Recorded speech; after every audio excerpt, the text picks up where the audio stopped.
teach this section to you a little bit different. This is a notice of dishonor section of the Negotiable Instruments Act of 1881 as amended in 1882, also identified as the Bill of Exchange Act. Now, in this example, we are now going to be looking at the bills that you are getting in the mail for, let's say, your wastewater sewage, your heat and electricity, your gas bill. Okay. Remember, at the beginning of this, a bill was a bill of exchange and still currently is a bill of exchange. And a note was a promissory note or a draft. Now, when you're getting these coupons or vouchers or bills, know that you can accept them and return them.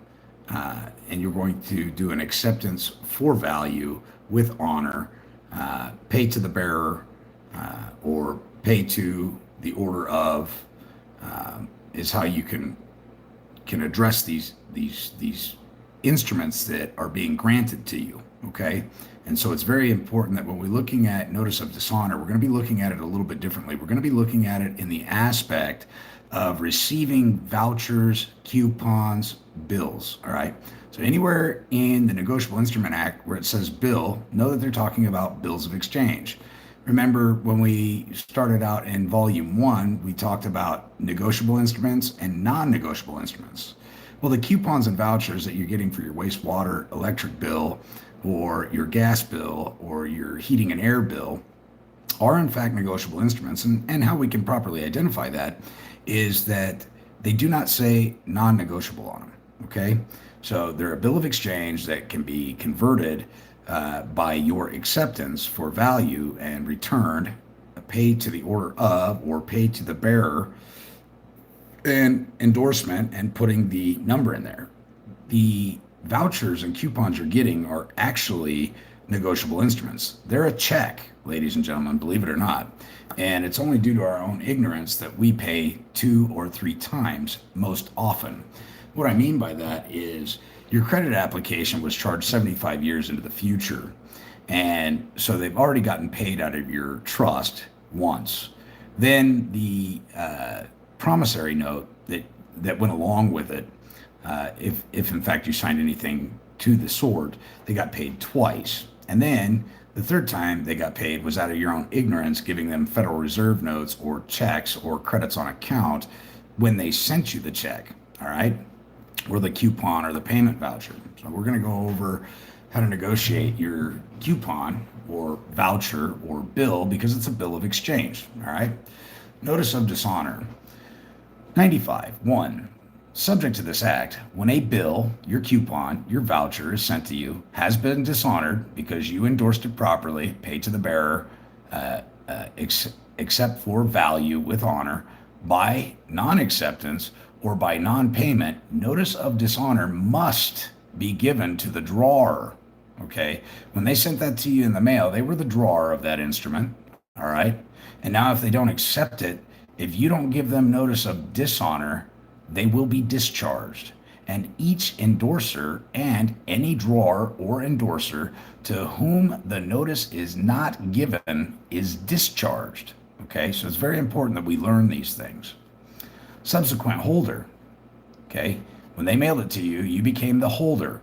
Where a bill is dishonored by non-acceptance, meaning that you may have received it in the mail, but your lack of action within 72 hours caused you to fall into dishonor. Okay.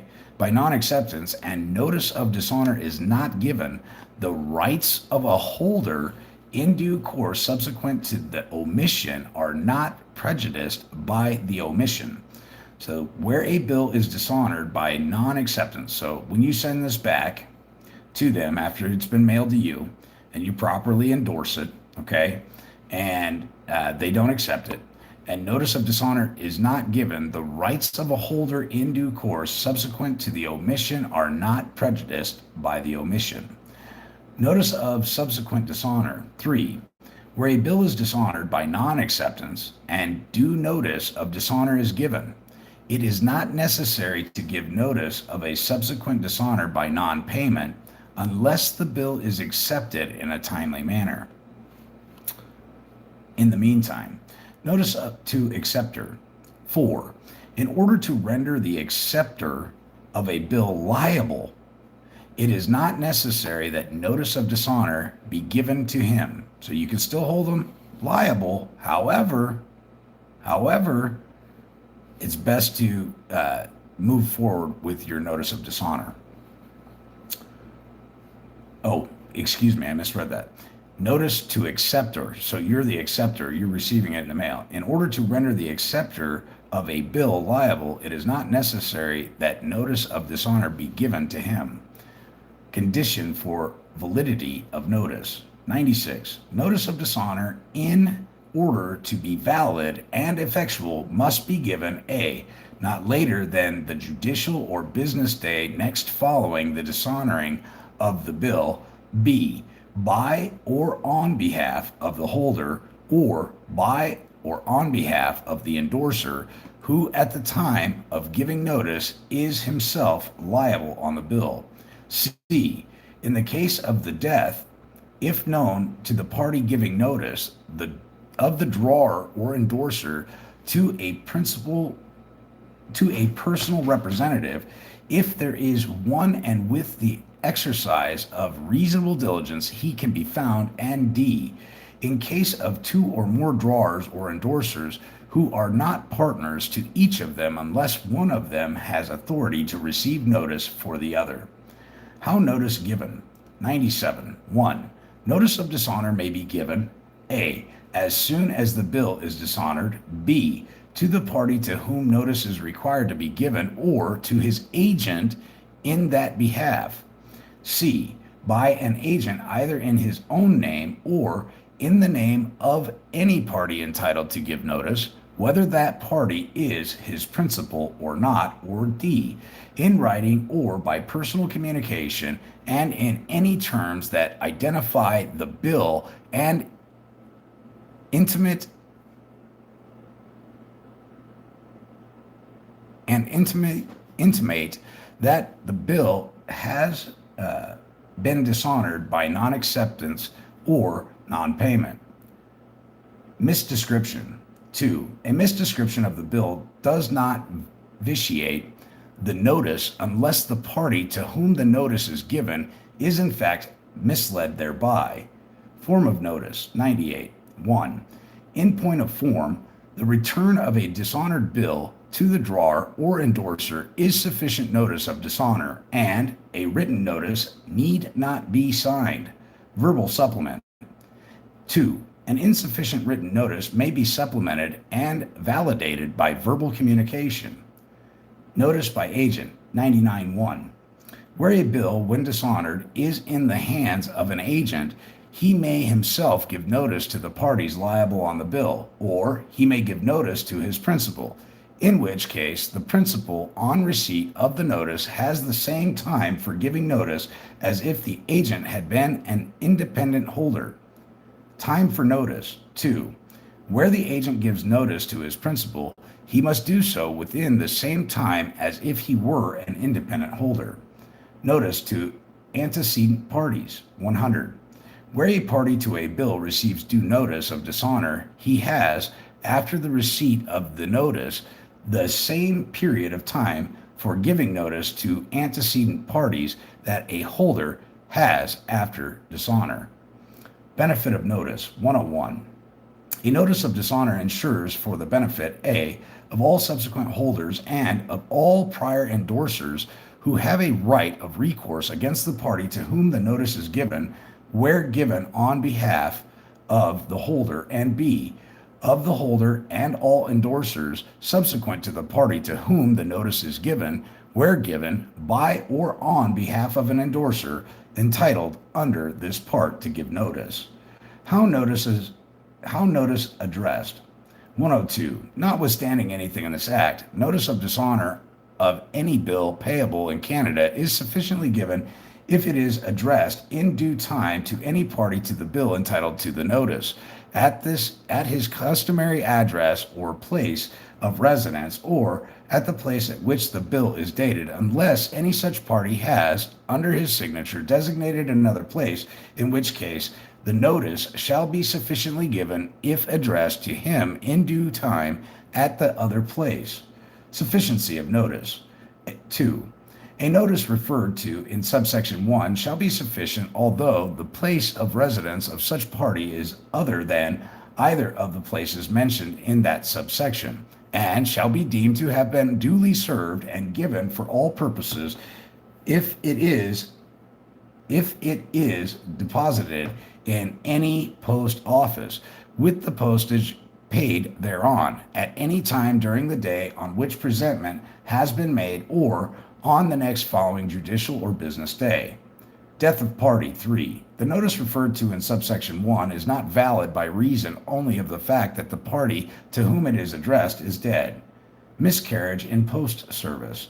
103. Where a notice is dishonored where a notice of dishonor is duly addressed and posted, as provided in section 102, the sender is deemed to have given due notice of dishonor, notwithstanding any miscarriage by the post office. Excuse for delay. 104. 1. Delay in giving notice of dishonor is excused where the delay is caused by circumstances beyond the control of the party giving notice and not imputable to his default, misconduct, or negligence. Diligence. 2. Where the cause of delay in giving notice of dishonor ceases to operate, the notice must be given with reasonable diligence. Notice dispensed with. 105. 1. Notice of dishonor is dispensed with A. When after the exercise of reasonable diligence, notice as required by this act cannot be given to or does not reach the drawer or endorser sought to be charged, or B, by waiver express or implied. Time of waiver. 2. Notice of dishonor may be waived before the time of giving notice has arrived or after the omission to give due notice. Dispensing with notice. Redrawer. 106. Notice of dishonor and dispensed with as regards to drawer where A, the drawer and drawee are the same person, B, the drawee is a fictitious person or a person not having capacity to contract, C, the drawer is the person to whom the bill is presented for payment, and D, the drawee or acceptor is, as between himself and the drawer, under no obligation to accept or pay the bill, or E, the drawer has a countermanded payment. Dispensing with notice. Re-endorser. 107. Notice of the dishonor is dispensed with as regards the endorser where A, the drawee is a fictitious person or a person not having capacity to contract and the endorser was aware of the fact at the time he endorsed the bill. B, the endorser is the person to whom the bill is presented for payment, or C, the bill was accepted or made for his accommodation. Protest. Necessity of protest. 108.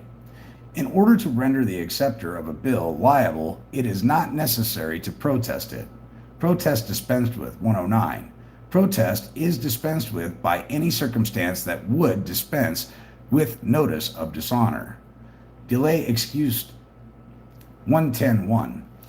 Delay is not in noting or protesting is excused where the delay is caused by circumstances beyond the control of the holder and not imputable to his default, misconduct, or negligence. Diligence. 2. Where the cause of delay is noting or protesting ceases to operate, the bill must be noted or protested with reasonable diligence. Foreign bill non-acceptance. 111.1. Where a foreign bill appearing on the face of it to be such has been dishonored by non-acceptance, it must be duly protested for non-acceptance. Non-payment. 2. Where a foreign bill that has not been previously dishonored by non-acceptance is dishonored by non-payment, it must be duly protested for non-payment. Balance. 3. Where a foreign bill has been accepted only as to part, it must be protested as to the balance. Discharge. 4. Where a foreign bill is not protested as required by this section, the drawer and endorsers are discharged. Protest of inland bill. 112. Where an inland bill has been dishonored, it may, if the holder thinks fit, be noted and protested for non-acceptance or non-payment, as the case may be, but it is not necessary to note or protest an inland bill in order to have recourse against the drawer or endorsers. Protest unnecessary. 113. Where a bill does not on the face of it appear to be a foreign bill, protest thereof in case of dishonor is unnecessary. Subsequent protest for non-payment. 114. A bill that has been protested for non-acceptance or a bill of which protest for non-acceptance has been waived may be subsequently protested for non-payment. Protest for better security. 115. Where the acceptor of a bill suspends payment before it matures, the holder may cause the bill to be protested for better security against the drawer and endorsers. Acceptance for honor. 116. Where a dishonored bill has been accepted for honor under protest or contains a reference in case of need, it must be protested for non-payment before it is presented for payment to the acceptor for honor or referee in case of need. Protest for non-payment. 2. When a bill is dishonored by the acceptor for honor, it must be protested for non-payment by him. Noting equivalent to protest. 117. For the purposes of this act, where a bill is required to be protested within a specified time or before some further proceedings is taken, it is sufficient that the bill has been noted for protest before the expiration of the specified time or the taking of the proceeding. Protest on day of dishonor. 118.1. Subject to this act, when a bill is protested, the protest must be made or noted on the day of its dishonor. Extending protest. 2. When a bill has been duly noted, the formal protest may be extended thereafter at any time as of the date of the noting. Protest on copy or particulars. 119. Where a bill is lost or destroyed or is wrongly or accidentally detained from the person entitled to hold it, or is accidentally retained in a place other than where payable, protest may be made on a copy or written particulars thereof. Place of protest. 120.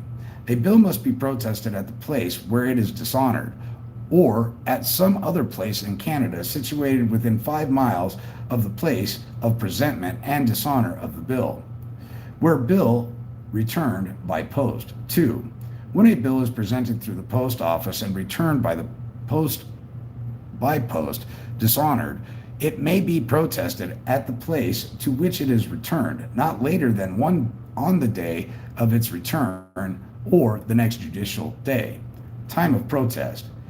Every protest for dishonor, either for non-acceptance or non-payment, may be made on the day of the dishonor, and in case of non-acceptance, at any time after non-acceptance, and in case of non-payment, at any time after 3 o'clock in the afternoon, local time. Contents of protest.